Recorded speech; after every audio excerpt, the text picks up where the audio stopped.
This tape was found inside an abandoned school, locked in a classroom no one remembered existed.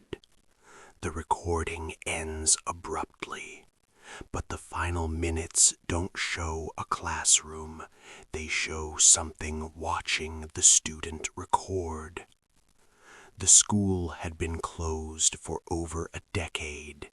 It stood at the edge of town, surrounded by dead trees and rusted fences, its windows dark and lifeless. Locals avoided it. Some claimed they heard bells ringing at night. Others said lights sometimes flickered in classrooms that no longer had electricity. Last winter, a group of urban explorers entered the building. In what used to be the East Wing, they found a locked classroom. The door was sealed with old chains, brittle with rust. Inside a desk drawer, wrapped in plastic and duct tape, was a single VHS cassette. Written on the label in shaky handwriting, "If you find this, I didn't leave." The tape opens with static. Then a teenage boy appears in frame, breathing heavily. He's filming himself in a classroom. The chalkboard behind him is covered in half-erased equations. The clock on the wall is frozen at 3:17. "My name is Daniel," he says. "I'm not supposed to be here." He explains that detention ended hours ago, but the doors wouldn't open. His phone has no signal. The hallways feel wrong. As he steps into the corridor, the camera shakes. The lights flicker overhead, buzzing softly. Lockers line the walls, some dented, some slightly open.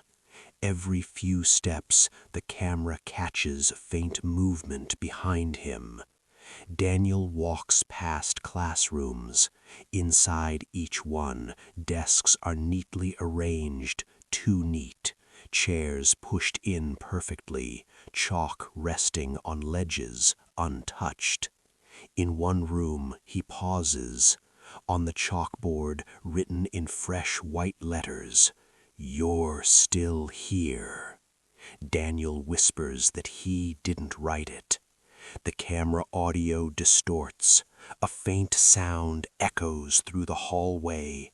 Not footsteps, not voices, more like breathing. As Daniel moves deeper into the building, the layout stops making sense. Hallways loop back on themselves. Exit signs point in opposite directions. Doors open into rooms that weren't there before.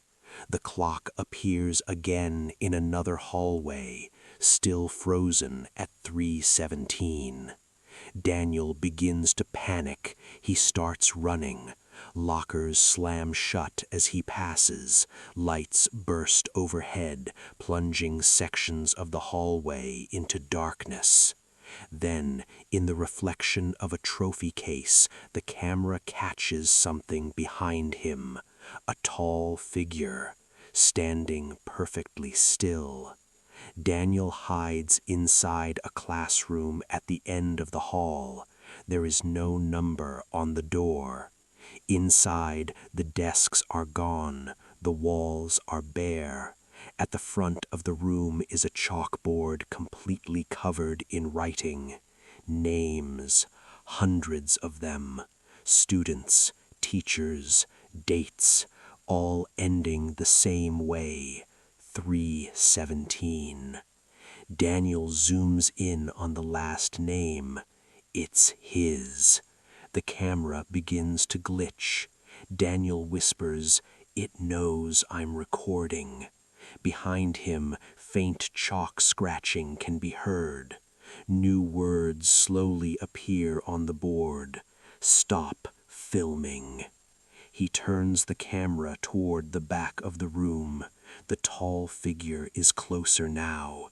Its face is blurred like the camera can't process it, but its eyes are clear, too clear. They are watching the camera, watching us. Daniel drops the camera. The footage tilts toward the floor. We hear his breathing, slowing. The final image is the classroom door closing by itself.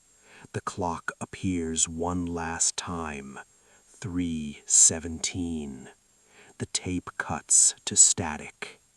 The explorers never found records of a student named Daniel attending that school, but when the tape was rewound, a new name appeared on the chalkboard, one that didn't belong to the past. It belonged to someone who watched the tape all the way through.